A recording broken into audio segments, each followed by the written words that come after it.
Okay, so we have this one now. So he's having a bit of a whinge. So this is Tommy. He was born on. Just fix your clothes up a little bit.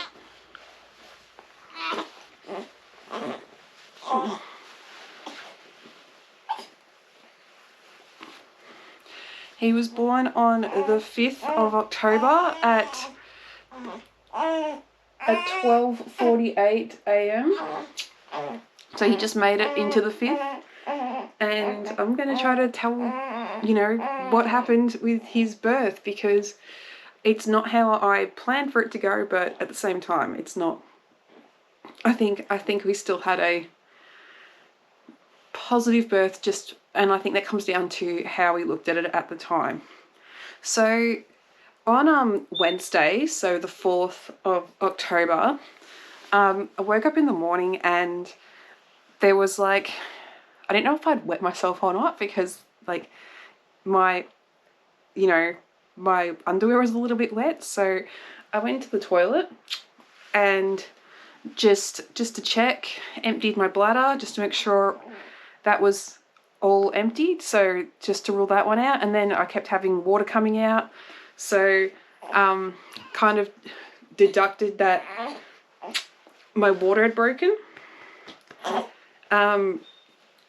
I just thought I'd just leave that for a little bit, just because I know that doesn't mean exactly that labour's started straight away. It just means that your amniotic fluid and your membranes are broken. So I just thought I'd just leave it and wait till James had actually woken up, because if I was going to go into labour that day, then we were going to be in for a really long day. So I thought I'd just let him sleep, considering it was still I think it was about 7 o'clock in the morning.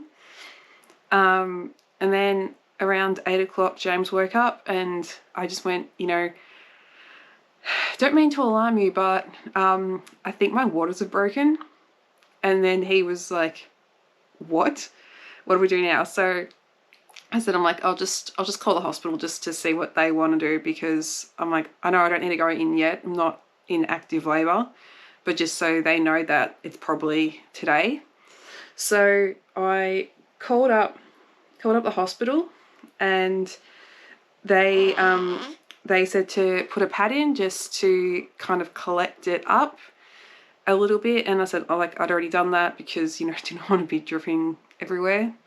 So I put that in. I'd already put that in. So they said to come down just to double check that it was that my waters had broken, just to see that if there's been, because there'd been a change with my waters breaking, that that baby was all okay, and just to check that there wasn't any meconium in it, or extra blood in it, which I already knew there wasn't, because I could see that there wasn't, but went down.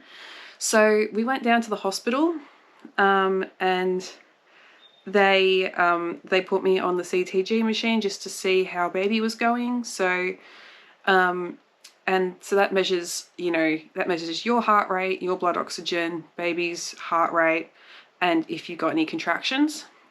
So whilst I was on that machine, it was showing that baby was all good. My heart rate was I think it was a little bit high, but it wasn't too bad. And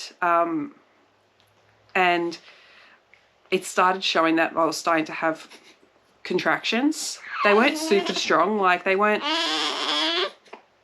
yeah, they weren't anything really more than period pains at that point. But I'd started feeling them. But they said, this can take a while, and they had confirmed that my membranes had ruptured. So they said, they gave me the information for what happens if I didn't go into spontaneous labour. They would have they booked me in for an induction for the Saturday morning. But as I was kind of saying to them when we were leaving, I'm like, you know, I don't think we're going to get up to that. I think I'm already having contractions now. And they're kind of like, yeah, probably you are. So we went home and just kind of waited for labour to establish.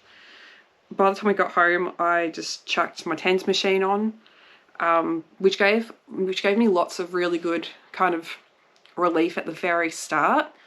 I liked being able to see how often my contractions were coming, how long they were coming, and just kind of having something to do whilst they were happening. So at the start, definitely, it was just like kind of like pressure. It was very easy to kind of just get through. But I was noticing that for every like 2-minute block, I was having like 1 minute rest, 1 minute contractions. So I called the hospital up again and they said, just wait until your contractions are like just over a minute, so between like a minute and 90 seconds, and then come in, or otherwise until you can't kind of handle it anymore. So I gave it about another half an hour and I'm like, nah, I'm calling this. I need to get in there because I'm starting to feel them getting really strong and they're coming really fast. So we went into the hospital. They examined me. I was around, I think, 5 centimeters when we first got in. And then from there we got into our birth suite, and my contractions were pretty strong at that point, but still manageable.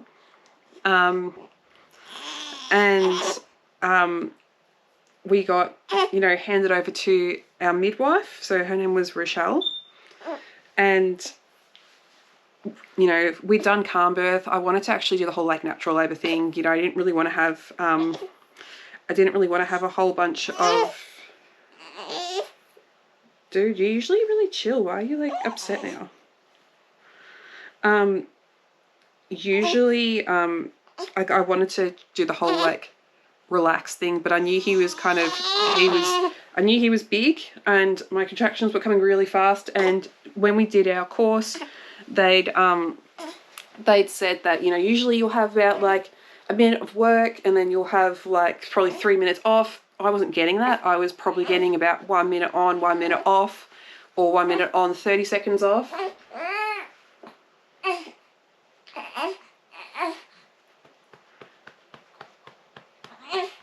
I think this boy's hungry. I'm just going to grab a bottle.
So,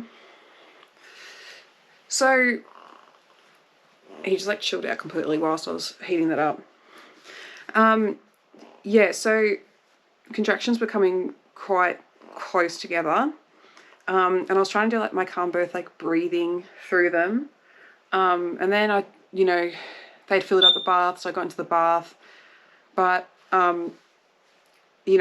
it helped a little bit, but it didn't really help a whole lot. Not as much as I thought it would. So, and then my midwife was like, try the gas. And I just said, I'm just going to call it now. I said, I'm probably going to want to have an epidural. Only the week before had I actually kind of changed my mind and said I actually would go with that. Like, if I was getting too tired and I was getting exhausted, then I would go and try it. And I actually really did need to, like, I was getting exhausted. She got me to try the gas. I couldn't do it because I just felt like I wasn't getting enough oxygen and I needed to be breathing. So I gave up on that, half a breath in. And then I'm glad I called having an epidural early because it took them about an hour and a half to get it to me. And just because the anaesthetist, he was caught up in theatre, and then the lady in the room next to me, she had asked for an epidural before I had, and then hers took a while to get in. So whilst we're waiting, the midwife we had, she, did my catheter the cannula into my hand, which made me throw up for some reason. Like, I've had cannulas put into my hand before and I was fine, but having this one, she put it in like 1 second. I felt so sick and I just vomited. And then I was fine after that. I didn't feel sick at all after that. It was just that moment. And then she's like, well, how about you just kind of sit in the shower just whilst you're waiting, so you just got something to kind of distract you. So I was sitting in the shower, and by that stage I was kind of saying to James, I'm like, I can't do this. And he was like, no, like, you're doing a good job. He was really good though, because like I kind of just needed to have some space, and he just gave me the space. Was watching out for me and stuff. And then the anaesthetist came, and he's like, oh, if she's in the shower, he said this to James. He's like, if she's in the shower, I'll just, wait. And James was like, oh, she's not in the shower because she's like, wants to have a shower. She's in the shower because that's the only relief she has at the moment. So I came out, they did my epidural. That was all good.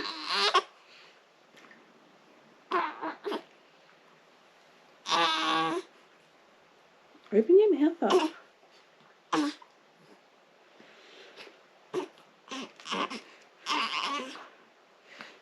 Yeah, so they did they put that in. That was all good.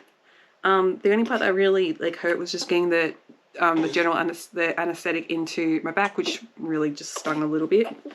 Then I went to sleep because I was wrecked. Like, I wasn't really getting any breaks between my contractions. By this point, I was having one, it would finish, and the next one would start. I was having no rest whatsoever.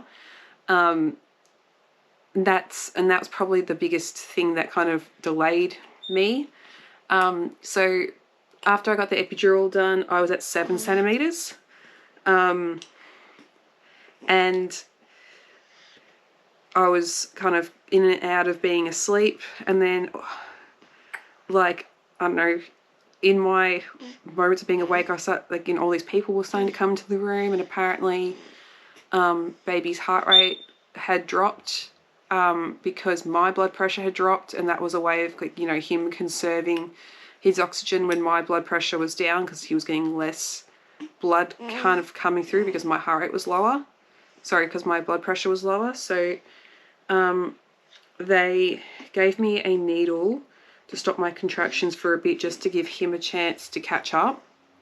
So, and then they also gave me a whole bunch. I think they put me on like 2 liters of fluids, and they compressed it so the bag would run faster, just to kind of boost my heart rate. Sorry, my blood pressure. Keep messing those up. Generally, I do have a pretty low blood pressure anyway, but it was just like plummeting.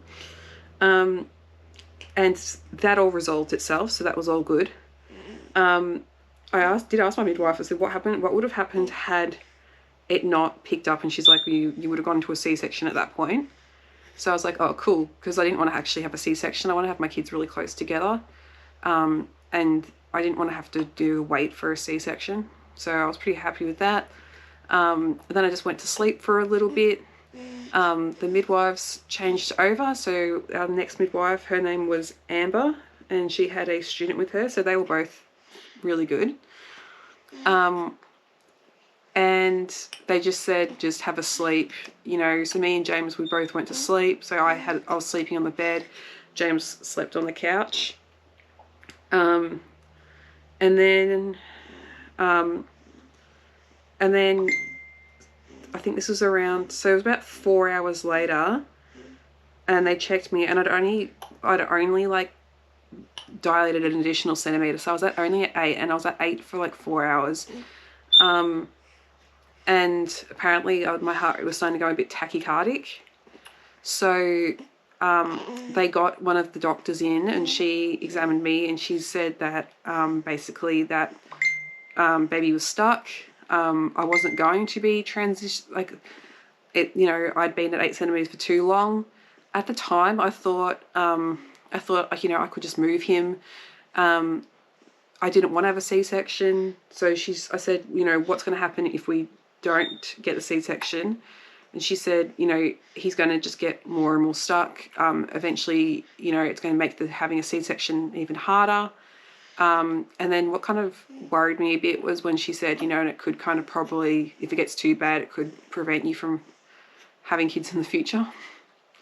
But at the same time, like, I know it sounds like a lot of people probably see that as being like really kind of scary and like, you know, and they'd start seeing that part as being like traumatic. But I think because I was kind of open to everything, and I just had decided that, you know, just to kind of either way, everything's going to, you know, it's just about getting him out. You know, I'm in Australia, you know, I'm not, you know, I've got really good medicine around me. I will be fine at the end of the day. He will be fine at the end of the day. It's just the process.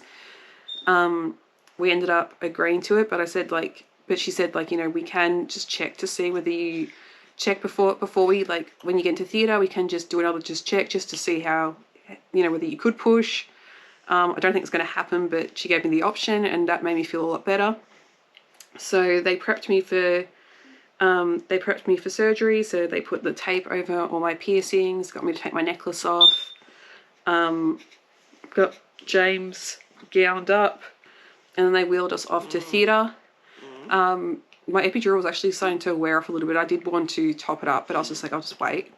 I only really had a walking epidural anyway, so it wasn't really super strong. So I could always kind of feel my contractions a bit, and I had a lot of movement still. So in that half an hour when I was waiting to go into surgery, I was trying to, like, you know, bounce him down a bit. You know, I know now that nothing was really going to help, but at the time I kind of still thought I had options. And talking to one of my friends later, she's just like, no, they would have kind of eventually just made the decision for you that was what was going to happen. So, yeah. So anyway, they went into the pre-theatre room, and they upped my, they put the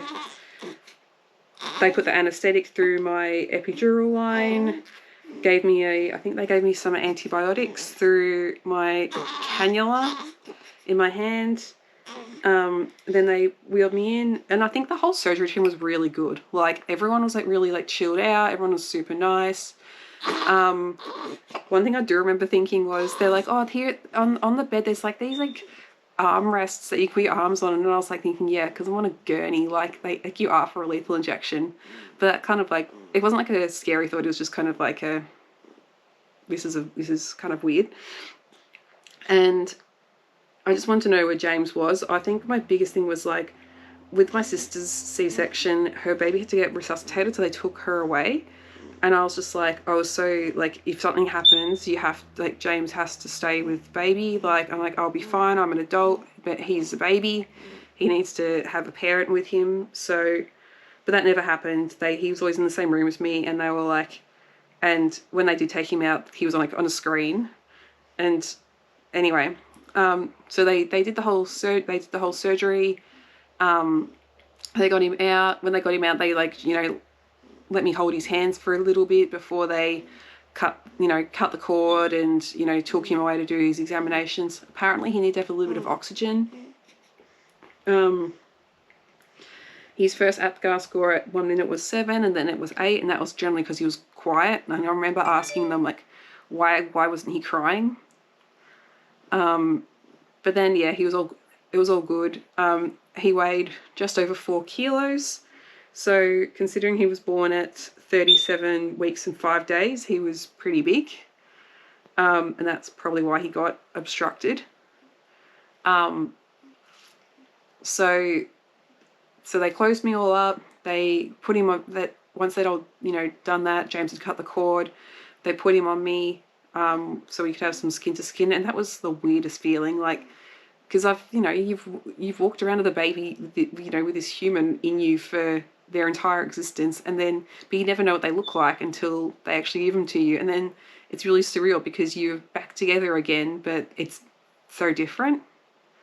So that was so weird, like holding my son for the very first time. That was such a weird feeling, but I was so out of it as well. I just wanted to sleep, and at the time I kind of was thinking of like, I should be happier than what I am, but I'm just so tired.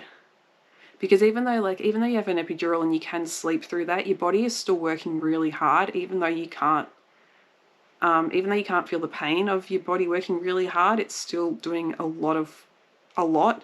And even though I feel like we were pretty like calm going into surgery, at the same time, like, you still are a bit, at the same time, you are still going into surgery. It is still, there is still that anticipation of it. So they wheeled us out into recovery, and I still had him on me. They tried to get me to breastfeed. He's pretty good at latching straight away, so that was all good. And then we went, James got to stay with me whilst we were there. But then they said that James couldn't stay because the process after a C-section is a bit different. So if you give birth in the birth suite, you can stay in the birth suite like as a family for a few hours afterwards. But being a C-section, it was different. So we'd just been in recovery for a little bit, and then I'd have to go into the maternity ward, and James would have to go home, and that kind of worried me a little bit, just because I just wanted him to stay with me. But yeah, so then they wheeled me off to the maternity ward. I was just so out of it. They put Tommy in like a little crib thing next to me, and I was just so out of it for the rest of the night. I remember I was like just like lying there naked, just letting people just do things to me, like change the pad underneath me, and all of that.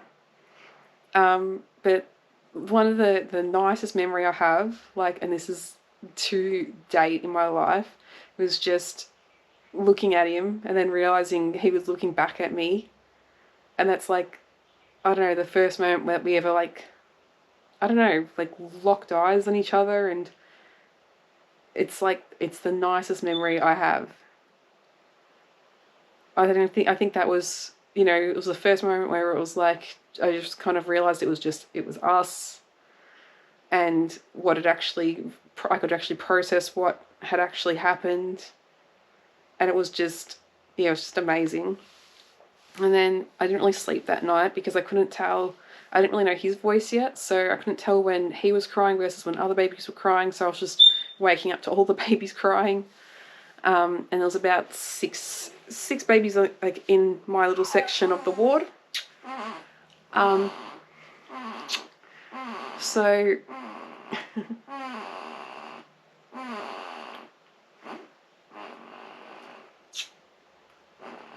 yeah, so we had a bit of a sleep, although me very shallow. And then around 6 o'clock, they asked me if I wanted to get up and have a shower. I did. That was the hardest shower I ever had. So I just wanted to wash my hair, and my cut was actually really hurting with the water going over it. I was taking Endone at that point, as well as like Panadol and Nurofen.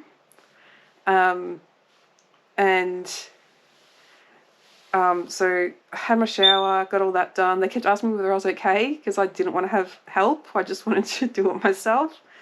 So it took me a bit longer. I didn't want to sit down because then I knew if I sat down I'd have to stand up in the shower. So just to get myself back up again. So I didn't. So that was really good. Being clean felt really good. I felt like an actual person again. And then James came in just after I had breakfast around like 8:30 in the morning.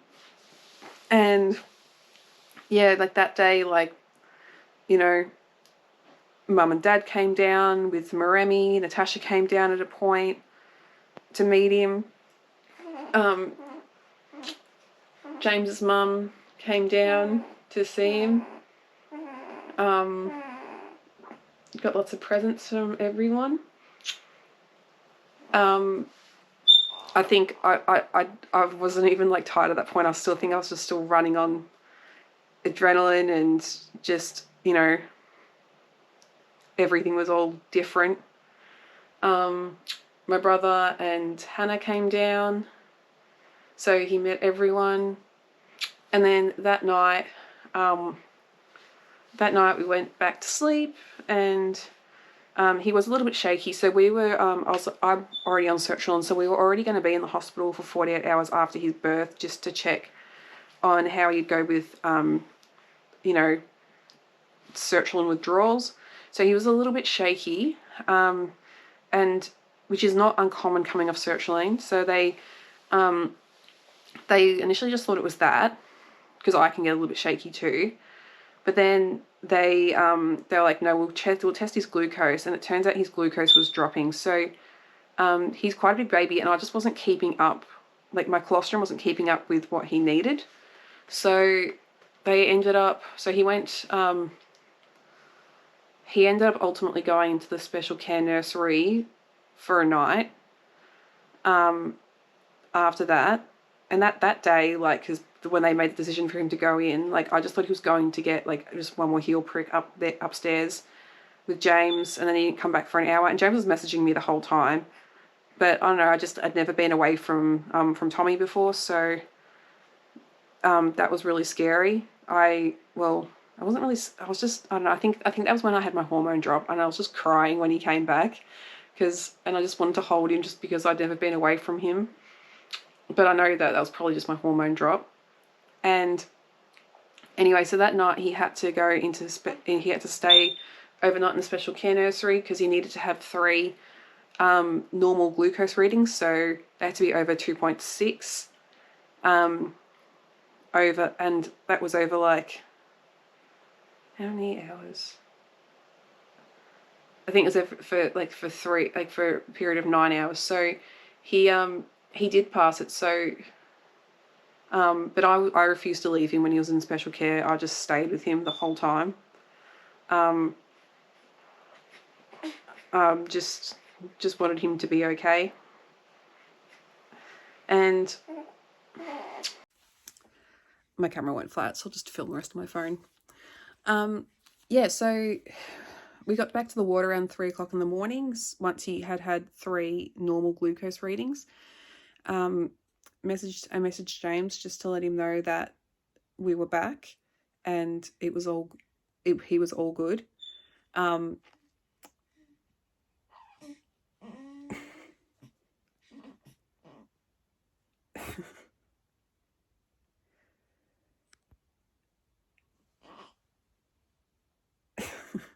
Sorry, just watching him. He's just on the floor. Oh, lovely. I'm gonna have to do that once I get off. And then we decided that, like, I think that was Friday night, and then we got, so Saturday morning I kind of decided that because his glucose was all good. My milk supply was getting a lot better. That I think it would have been good to go home. So we asked, and we'd passed the 24 hours, sorry, the 48 hours we needed for the sertraline as well. So he was all good with that. So I just asked them, like, you know, are we likely to get discharged today? And they looked into all of it and they're like, yeah, you can. So we decided that there was, we had like a family function thing, that night. So for my family, obviously I wasn't going to go because I had me and him, and I don't want him to be around people who haven't been vaccinated for whooping cough yet.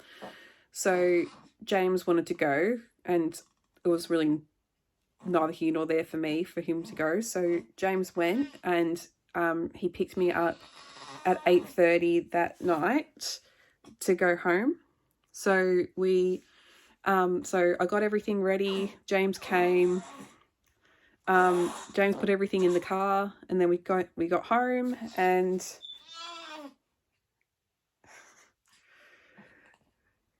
we got home, we put him in the bath because I didn't want him to have a bath at the hospital. I wanted him to have time to, you know, let his vernix settle in, and for I didn't want to, you know, put anything on his skin in those first few days, so we just washed him with water, and we did get him home. He hated his first bath, which I was kind of disappointed in because my niece Maromi loves having baths and I love being in the water. So I wanted to know that he was going to love being in the water too, because it's really important for me. You know, me and James love being at the beach and all of that. So then I think it was just more like, I think being in the actual bath, I think he just was, I think he's hungry again. I think, just move stuff around.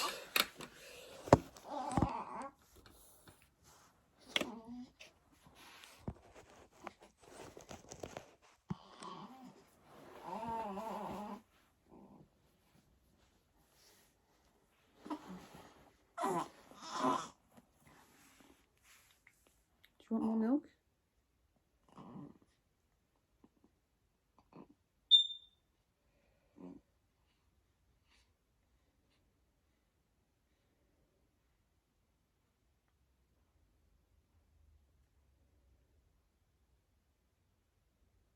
I think it was more like he just couldn't see us properly from where he was because he's a newborn, he can't see very far. So we've been since bathing him in the sink, and he loves that. James loves bathing him as well. You just want to be held, don't you? So yeah, he's been pretty good. And now we've got our beautiful little boy here. So the reason I filmed without James is I feel really awkward talking in front of the camera now because I haven't really done it for the whole year because I've just felt a bit self-conscious. So, but at the same time, I want to do more videos just because I want to have videos of him being little and all of his first things. So hopefully I do a few more just so we've got those lovely little family memories. I might put a few little clips at the end of this of just things I've taken on my phone of his first few days. So yeah, thanks, bye.